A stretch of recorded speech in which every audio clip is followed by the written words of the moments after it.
What's up, you guys? I'm Andy. This is the first episode of Andy's Cuts. With this series right here, I'm gonna be showing you guys everything I know about cutting hair and how it can help you. Every Monday from here on out, I'm gonna be releasing a video about barber. Anything and everything about barber. So if you guys are interested in cutting hair or becoming a barber, come check out my video every Monday. So why don't we go ahead and get started? I want to talk to you guys about something a lot of people misunderstood. It's the difference between a fade and a taper. A lot of people don't understand what the difference is. I didn't even know what the difference is when I first started cutting hair. I think when I was almost done with school, then I finally found out that a taper and a fade is two different things. So those two things right there are very confusing, and it can be really confusing for people that don't cut hair. Even for barbers, sometimes they don't even know what the difference between a taper and a fade is. And I'm talking about the newer barbers, not the one that's been cutting hair for a long time. You guys should know what the difference is. For the clients, it's not something for them to know. It's nice for them to know, but it's something for the barbers to know and explain it to the clients. In this video, I will help you guys know what the difference between a taper and a fade is. So if you guys are just clients out there who is trying to get a haircut, you then feel a lot better when you ask for a taper or a fade and not get something else. All right, you guys, these are the tools I'm gonna use today. The Senior 5-star,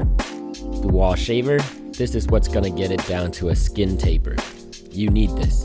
And then we have the brush. You're gonna need to use this brush a lot. And T-liner. This thing is absolutely necessary. And last but not least, this comb. This comb is really, really helpful. Be sure to have one in your hand at all times. I'm gonna explain the taper part first. So the taper only happens in two areas, sideburns and the neckline. So only these areas is what's affected when you're doing a taper. A fade's very different. The fade, actually, this is the taper right here, okay? Just the sideburns, nothing behind the ear, nothing at all, just the sideburns. When you're doing a fade, depending on if you're doing a low, medium, or high. So let's just say we're doing a medium fade. Fade goes all the way around the head, all the way around, all the way to the other side. The taper, only the sideburn. I know that these things are going to be very confusing, but I'm going to show you guys right here what a taper looks like, and then I'm going to show you what a fade looks like. I'm going to start the taper, and then I'm going to show you guys what the difference is.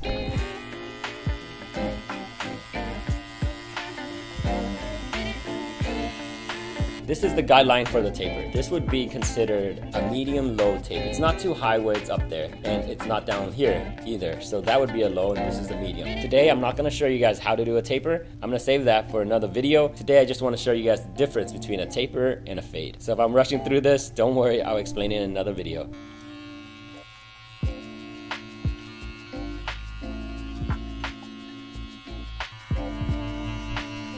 Remember this clipper that I was showing you earlier and this comb? This is a part where we're gonna start doing the clipper with comb. This part of cutting hair requires a lot of muscle memory. This isn't something you can just pick up and do right away. Your eyes has to be trained to see it, and then your muscle has to remember how to do it. I remember in the beginning when I was doing this part right here, I was not good at it because I don't even know what I'm cutting. It's very confusing to do clip over comb, but this is the most crucial part in the whole haircut. Next to the fade, making sure you don't leave any line. This clip over comb part is very, very important. Just be sure you guys master that. So as you're doing the taper, I know I said this isn't a taper tutorial, but just be sure, come back and clean up what you see that's dark. You might not see a line, but still, you might see dark areas that you don't want to have there.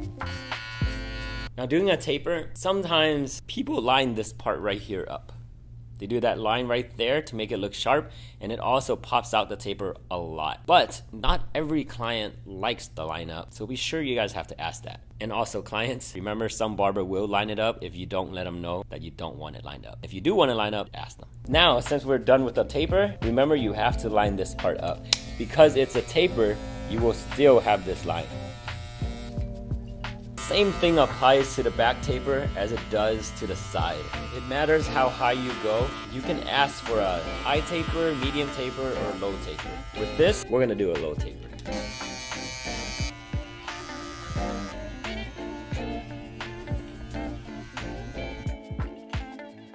This right here is considered a taper. You guys see how there's still hair right there, how you can actually still line it up. Some people like that. They don't like this being all bald. But here, there's no more sideburns. It blends right into the hair. This part right here, it doesn't matter what number it is, as long as it's a number 1 and above. Some people do a half taper as well, but I think it looks the best when it's a number 1 at least. 1 and above, right here, and then skin taper. You see how the blend's right there, and also the blend right there. These two blend. When the hair grows out, it grows out extremely natural. You don't get the line that's on the sideburns and then you still have tiny hairs that's growing out on the bottom. You don't have the line on the back and then have neckline all around. This is how the back looks like. I didn't touch this part just yet, so let's just pretend this part's not there for now. See how the back taper blends and see how the side taper blends. Now I'm gonna show you what a fade looks like. So the fade's a little bit different. As I was saying earlier, it goes around the head. I'm gonna do about a medium to a medium low. For a lot of you guys who aren't barbers, don't get freaked out about this part. I know there's a big line right there and a lot of people are gonna be scared, like that line right there.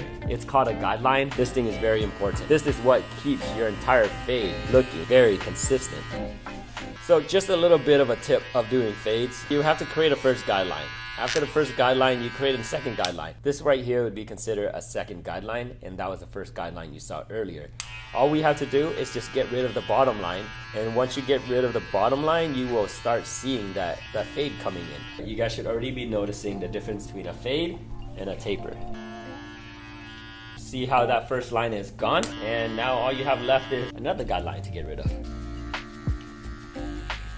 This is what a fade looked like. Remember how the taper was right here? Now it's all the way around. When you see these things side by side, you can completely tell the difference between a fade and a taper. That's it. Did you guys learn something today? I hope you guys did. The reason why I made this video is because being a barber, there's a lot of time clients mistaken and barbers mistaken what a fade and a taper is. I wanted to clarify this and help everybody out. Make things easier for you guys. So I hope you guys like this video.